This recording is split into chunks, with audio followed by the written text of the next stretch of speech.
Welcome to PreciousMetalsInvesting.com. My name is Ted Sudol, and I have the pleasure of having as my guest today Paul Mladjenovic. Paul is the author of Precious Metals Investing for Dummies. He also has his own website, theravencapitalist.com. Welcome, Paul. Good to be back, Ted. New rant, I guess. New rant. I was mentioning to you off camera about how the Congressional Budget Office, the CBO, had put out a report where they said in terms of their future projection that Social Security is in worse shape than they thought. Now, what does that tell you? First of all, when they were first looking at it, it was in horrible shape. But now they're saying it's worse than they thought. You know what I mean?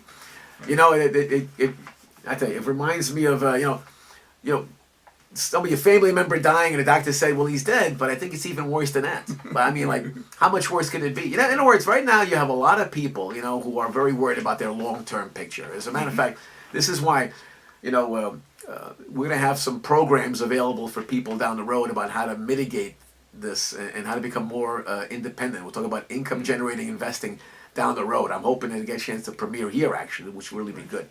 But that aside, the bottom line is that there's a lot of people, some who know it, many who don't, that their future retirement is, if they don't know it now, but with this thing, is that it's in great jeopardy. And I think a lot of people who have, over the years, done very little to prepare for their future because they always said, well, you know what, I got pensions, I got Social Security, and at the rate it's going, it's like saying, why should I do something? Here I got nothing, and over there I got nothing. Put them together, I got twice the nothing that I thought I had before. In other words, look, probably one of the greatest economic principles out there is the idea called moral hazard. And moral hazard is the idea, I'll put it in this context. Maybe we'll talk about it in a future reference, but when people have a mistaken notion about something, they change their behavior in this regard. And what I'm trying to say to you is that moral hazard in case of Social Security basically means that when people have the mistaken notion that their future is secure, then the moral hazard is that they will tend to do much less preparing for their future. Because in their mind, and from an extension of their thinking and their behavior, their false sense of security lulls them into a sense of not preparing for the future because they figure, it'll be okay. So in other words, in this case, moral hazard means that they're not going to prepare for their future because they figure, I got fallback, But what are they going to fall back on? Nothing and nothing at the rate it's going. So long-term planning is more crucial now than it's ever been because the problems and pitfalls are worse now than they've ever been. So strive to, whoever you do your retirement planning with, or take more classes or whatever. But we don't just talk about gold and silver because it's something to trade or invest in for whatever. I mean, it does play a role in your long-term solvency, in your long-term well-being in terms of retirement planning. So your long-term peace of mind.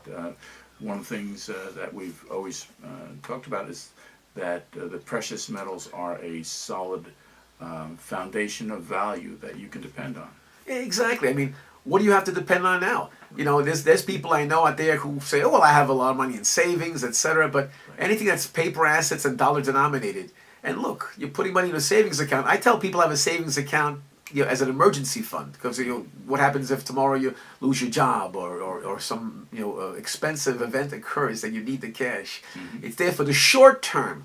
Right. But look, when you're talking about interest rates of 1%, and that's on a good day. Right. How do you build a long-term future if, because of inflation, the real rate of inflation is much, much higher than what you're hearing? It's not 1 or 2 or 3%.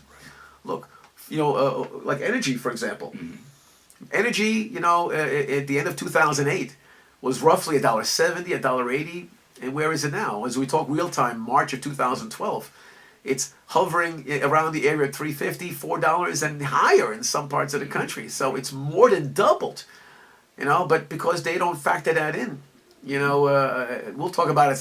This is going to be a different rant altogether. I think this is insane. But costs are rising and they will get worse, along the way.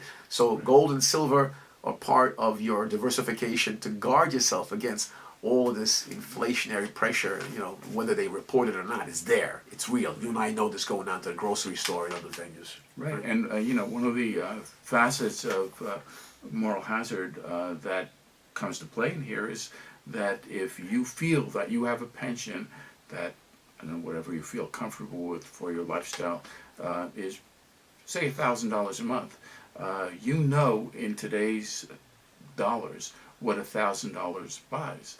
But when you're retired, 10, 20, 30 years from now, at the current rate of inflation, what will that $1,000 buy?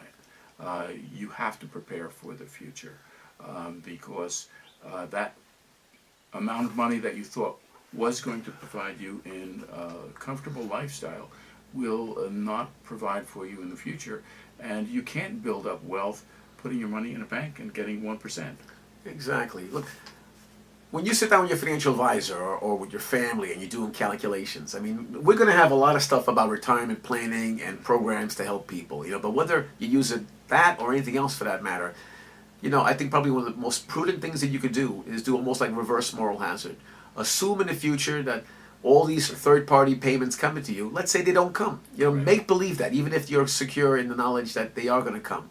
But if you plan your future as if third-party payments from Social Security or other pensions don't come, you're going to be a hell of a lot better off than if you did nothing and relied on third-party mechanisms. The more self-sufficient you are, the better off you're going to be. And we're going to talk more about that in future videos. That's a great point. Well, Paul, thank you for being with us here today at PreciousMetalsInvesting.com. My name is Ted Sudol. My guest has been Paul Mladjenovic, and make sure you visit his website, RavenCapitalist.com. Yeah, and I'm glad that you're here at the new site, PreciousMetalsInvesting.com. See you down the road.